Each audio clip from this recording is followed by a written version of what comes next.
Peristiwa ini dialami oleh salah seorang mahasiswa di salah satu kampus yang ada di ibu kota. Sebut saja namanya Anton. Anton ini berasal dari daerah Medan. Dia baru kuliah di kampus itu, memasuki semester 3. Anton sendiri tinggal di asrama yang terletak di dalam kampusnya. Selain harganya murah, dia juga bisa berhemat karena antara asrama dan gedung perkuliahannya ini itu terhubung oleh sebuah jembatan. Namun, jembatan tersebut konon terkenal dengan sebuah urban legendnya. Banyak yang mengatakan kalau jembatan itu dihuni oleh wanita bergaun merah. Pada suatu siang, setelah dia menyelesaikan mata kuliah pertamanya, Anton ini diajak oleh temannya untuk mengunjungi salah satu kafe yang ada di pusat ibu kota. Selain karena kafe itu baru, ada promo beli satu gratis satu untuk pengunjung selama 2 hari pertama. Kesempatan yang tentunya tidak disia-siakan oleh Anton dan temannya.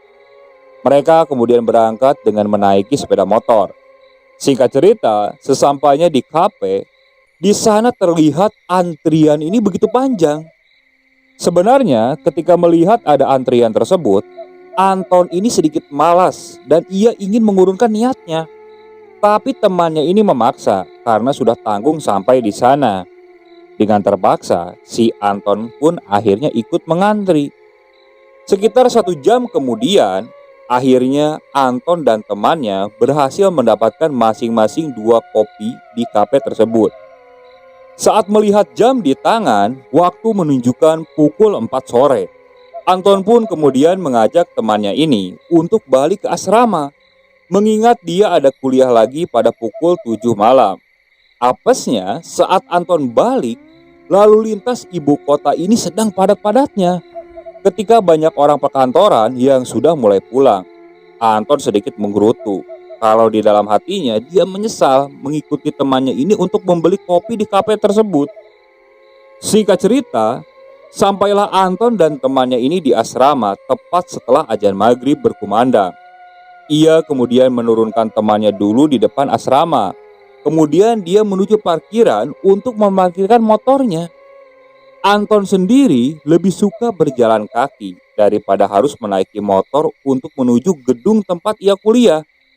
Menurutnya, cara tersebut lebih irit bahan bakar dan menghemat pengeluaran bulanannya. Karena sebagai mahasiswa perantauan, berhemat adalah segalanya. Begitu ia sudah memarkirkan sepeda motornya dan hendak berjalan ke asrama, ia melihat temannya ini sedang berdiri sambil meminum kopi di depan pintu parkiran. Lah, bukannya lu tadi udah dianterin ke depan asrama? Kenapa sekarang lu ngikutin gua ke parkiran? Pertanyaan Anton tersebut tidak dijawab. Ia malah sibuk meminum kopi yang barusan ia beli bersama Anton. Ya udah, gua balik dulu ke kamar ya. Bentar lagi mau ada kuliah gua. Anton pun beranjak. Dia meninggalkan temannya yang masih diam berdiri sambil meminum kopi. Ketika Anton masuk ke asrama dan akan naik ke lantai 2, dia berpapasan dengan temannya yang tadi. Loh, lu kok cepet banget sih sampai sini? Cepet apaan? Lu kan dari tadi di parkiran. Parkiran mana? Gua dari tadi di sini ah. Ah, iya. Lu tadi di parkiran minum kopi. Lu bagaimana sih, Ton? Jelas-jelas kan lu nurunin gua di depan asrama, terus lu nuduh gua minum kopi. Nih, kopi gua dua-duanya masih utuh. Nih kalau nggak percaya lu lihat sendiri. Temannya ini menunjukkan kedua cup kopi yang memang masih utuh. Di situ, wajah Anton tampak seperti orang linglung. Kalau dia di sini, terus yang di parkiran siapa? Batinnya terus berucap seperti itu. Antara rasa percaya dan tidak percaya, karena baru pertama kali dalam seumur hidupnya ini, Anton melihat fenomena semacam ini. Mungkin gua lagi banyak pikiran kali, maklum tugas lagi banyak. Yaudah, gua mandi dulu, mau masuk kuliah soalnya, ucap Anton meninggalkan temannya itu. Setelah Anton mandi, dia bergegas merapikan diri dan menyiapkan buku yang akan dia bawa kuliah. Apesnya, Anton ini lupa untuk melaksanakan sholat maghrib. Mengingat tinggal 15 menit lagi kuliah akan dimulai. Satu sisi, dia pun harus jalan kaki menuju gedung tempat kuliahnya. Seperti yang sudah saya jelaskan di awal, kalau gedung asrama tempat Anton ini terhubung oleh sebuah jembatan menuju gedung perkuliahannya di tempat fakultas Anton berada. Di mana jembatan tersebut terdapat sebuah aturan tidak tertulis yang mengatakan bahwa selepas maghrib atau ketika malam tiba, siapapun dilarang untuk melewati jembatan ini. Peraturan tersebut dibuat konon karena ada makhluk tak kasat mata yang kerap kali mengganggu manusia yang melewati jembatan tersebut ketika malam hari. Ketika Anton sedang buru-buru, dia mulai dilema antara lewat jembatan tersebut atau tidak. Jika lewat, maka dia harus siap menerima konsekuensinya karena Anton sendiri sudah tahu kalau ada peraturan tersebut. Terlebih lagi, keberaniannya ini sedang goyah.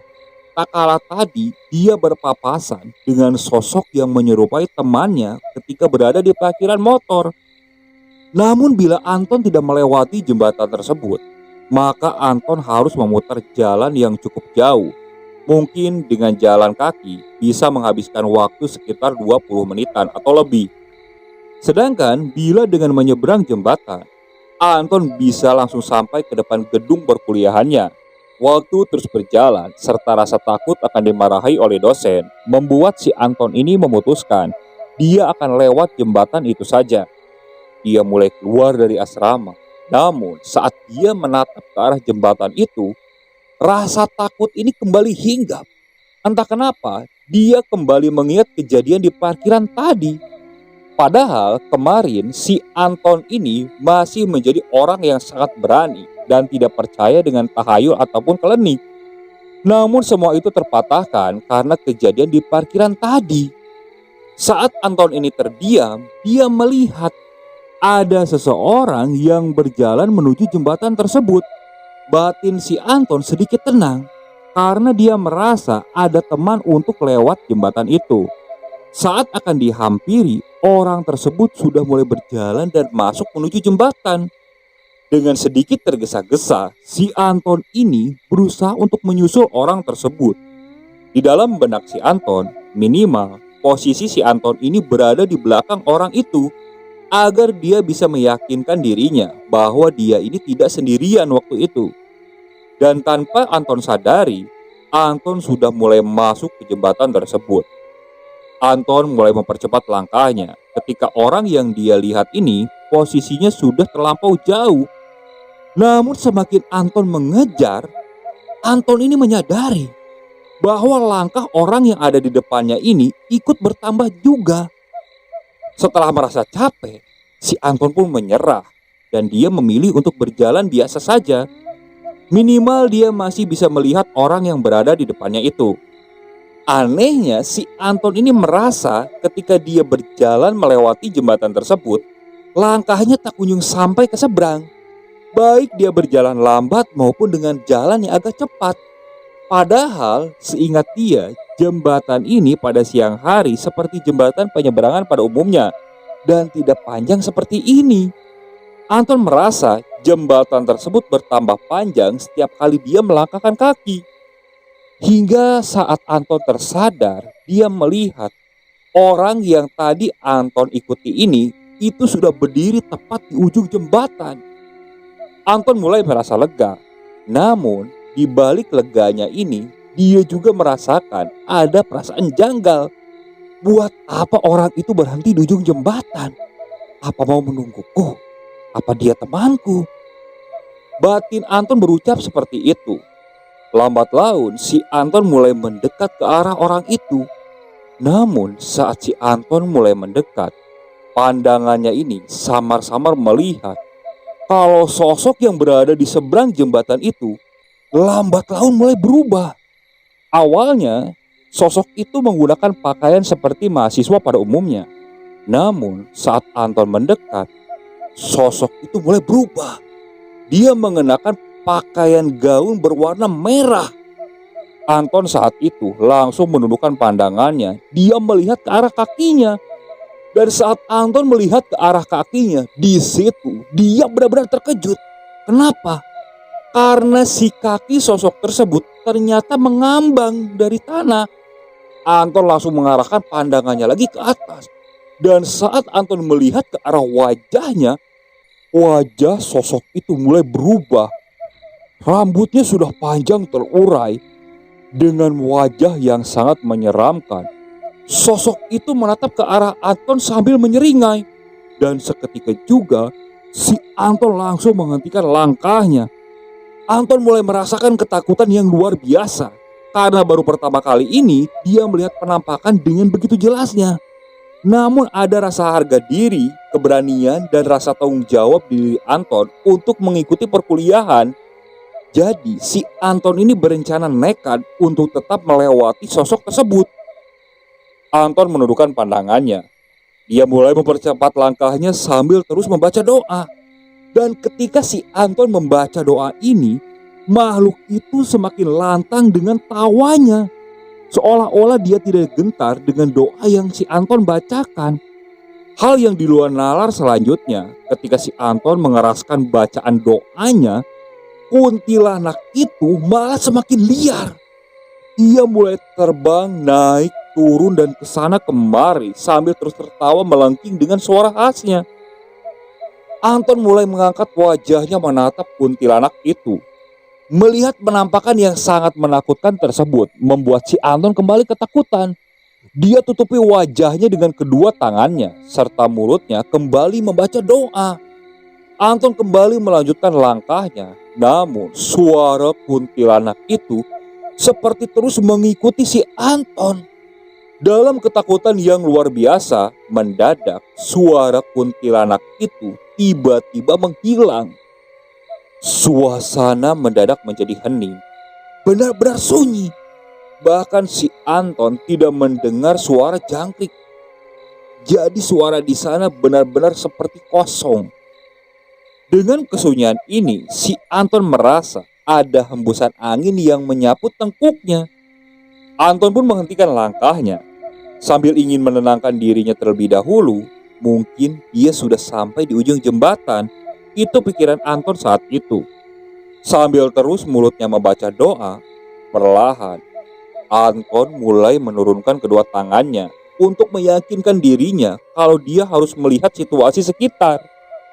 Begitu Anton membuka mata, wajahnya ini berhadap-hadapan langsung dengan wajah kuntilanak merah itu.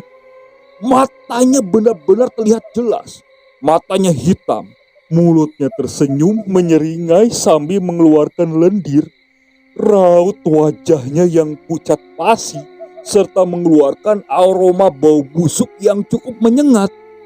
Dalam kondisi Anton yang tidak berdaya, kuntilanak itu malah tertawa dengan tawa yang cukup menyeramkan. Seketika tubuh si Anton ini mematung, lidahnya langsung keluh ketika melihat sosok itu terus saja tertawa di depan wajahnya.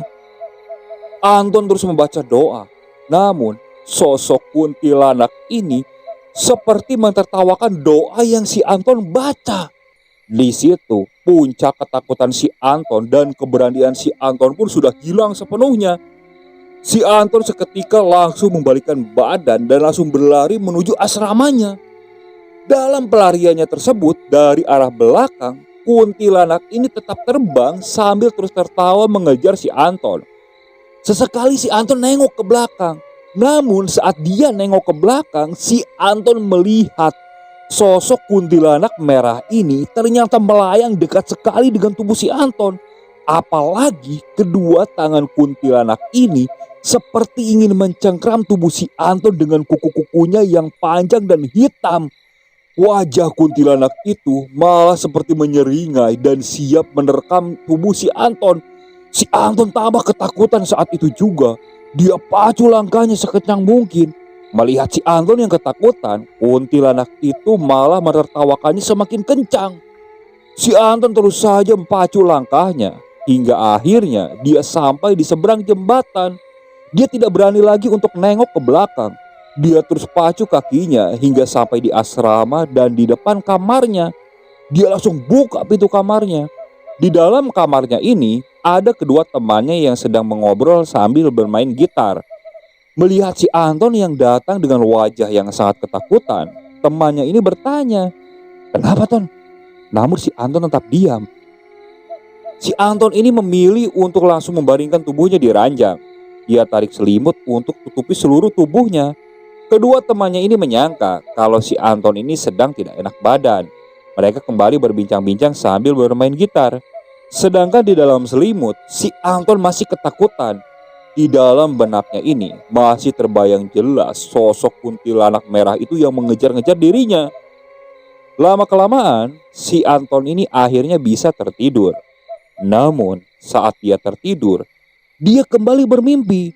Di mimpinya, si kuntilanak merah ini masih mengejar-ngejar si Anton. Bahkan, si Anton berusaha mengusir kuntilanak itu.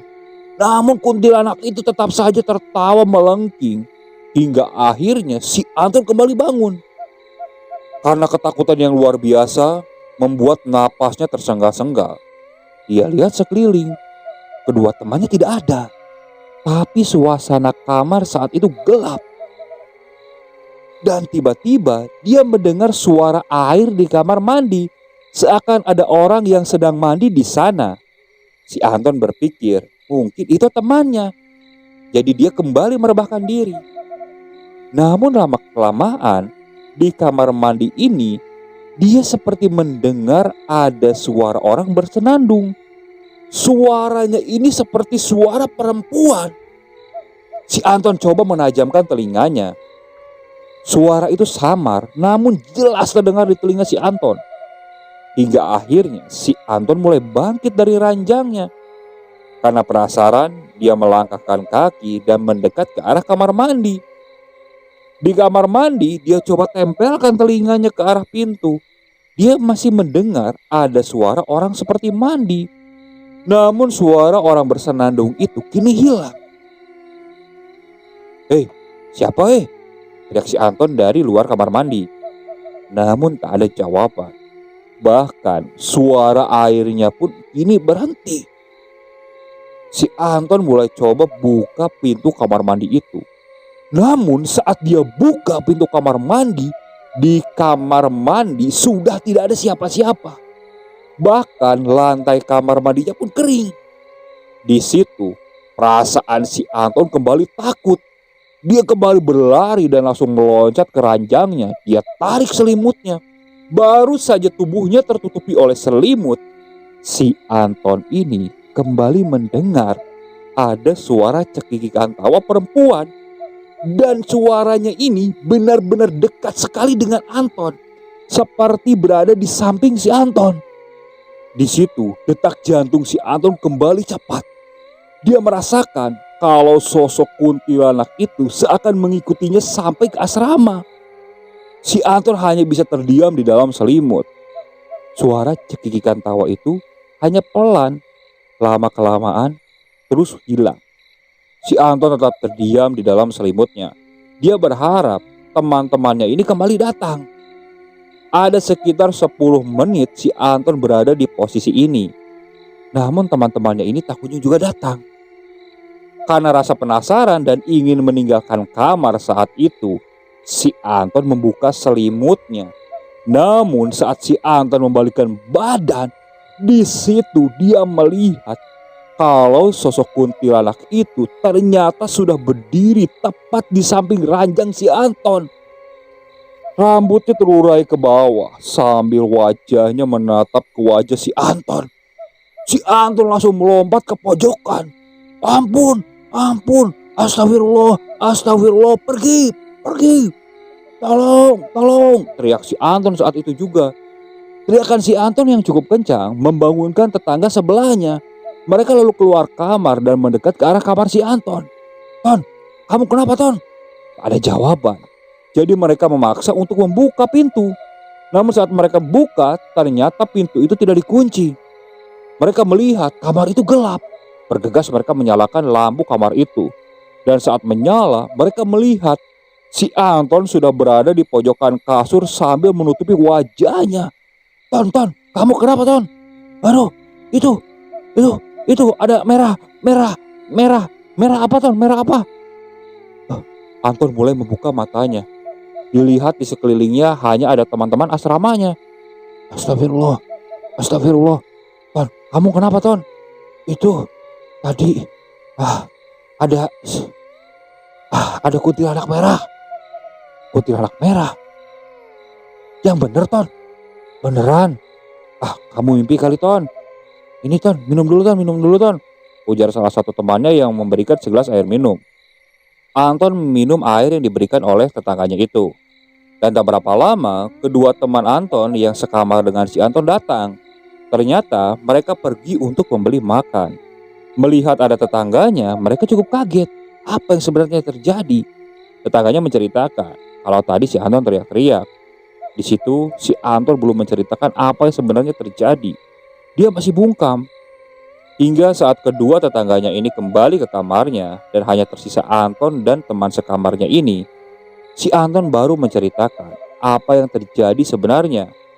Teman si Anton ini tidak kaget. Bahkan dia tampak marah ke si Anton.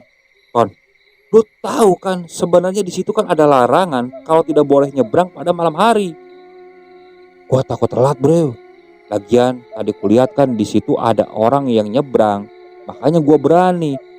Taunya jadi kuntilanak. Yaudah. Lu istirahat aja sambil nenangin diri. Biar kita yang bergadang sambil nemenin lu. Sana, lu tidur. Ujar temannya itu. Si Anton lalu membaringkan tubuhnya kembali di ranjang.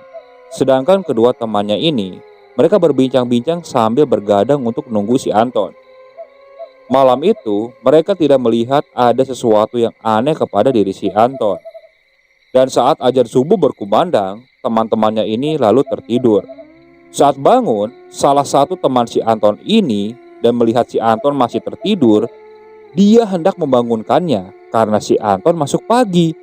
Begitu dia pegang kening si Anton, dia merasakan ada hawa panas yang luar biasa. Sehingga temannya si Anton ini mengambil kesimpulan bahwa si Anton ini ketempelan atau kena sawan.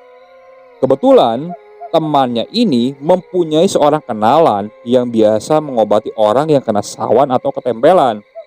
Tanpa pikir panjang, teman si Anton pun izin untuk tidak masuk kuliah dan mengantarkan Anton untuk berobat ke rumah orang tersebut. Begitu sampai di rumah orang itu, sebut saja namanya Pak Ridwan, beliau langsung kaget begitu melihat si Anton. Udah cepat bawa masuk, ujar Pak Ridwan sambil menunjukkan raut wajah yang panik. Sesampainya di dalam, Anton nampak seperti orang yang akan diruqyah. Anton berteriak-teriak meminta ampun, namun hal itu tidak berlangsung lama. Setelah prosesi pembersihan selesai, Pak Ridwan mengatakan bahwa Anton sedikit lagi hampir kesurupan bila tidak segera dibawa kemari. Menurut penglihatan Pak Ridwan, Anton disukai oleh sosok penunggu jembatan tersebut, di mana hal ini adalah sosok kuntilanak merah. Anton yang masih lemas pun ikut bercerita bahwa ketika dia melihat sosok itu, ia mengucapkan doa dan sosok itu malah tertawa tambah kencang. Bukannya hilang, sosok itu malah seperti menertawakan doa yang si Anton bacakan. Menurut Pak Ridwan, kuntilanak merah tersebut itu mempunyai energi yang cukup kuat untuk mempengaruhi pikiran manusia. Konon, jembatan itu dijadikan tempat untuk membuang janin bayi hasil aborsi para mahasiswi di kampus tersebut. Karena diberi makan, sosok tersebut kemudian menjadi kuat dan tak segan-segan untuk mengganggu manusia yang lewat jembatan itu. Anton dan temannya pun mengetahui fakta tersebut. Begitu kejamnya seorang manusia, demi hawa nafsu belaka, mereka mampu melakukan tindakan biadab dengan membuang buah hati mereka sendiri. Sebelum pulang, Anton diberikan amalan berupa doa dan sebotol air minum. Setelah kejadian itu, Anton tak lagi berani untuk lewat ke jembatan tersebut sampai dia lulus di kampus itu. Hingga saat ini, jembatan itu masih ada dan kisah mengenai sosok legendaris bergaun merah atau yang disebut dengan kuntilanak merah itu masih menjadi urban legend di salah satu kampus di ibu kota tersebut. Bagi rekan-rekan yang mengetahui kampus itu, cukup diam saja. Oke, sekian untuk cerita kali ini. Saya mohon maaf apabila masih banyak kekurangan dalam pembawaan ceritanya. Kritik dan sarannya silakan kalian bisa cantumkan di kolom komentar. Tak lupa saya juga ucapkan terima kasih kepada narasumber yang sudah membagikan kisahnya, termasuk para penonton yang sudah mampir dan mendengarkan cerita dari channel Lentera Keramat ini. Semoga kalian selalu diberikan kesehatan, dilancarkan rezekinya, dan dijauhkan dari musibah. Terus ikuti cerita yang dibawakan oleh channel Lentera Keramat ini. Assalamualaikum warahmatullahi wabarakatuh.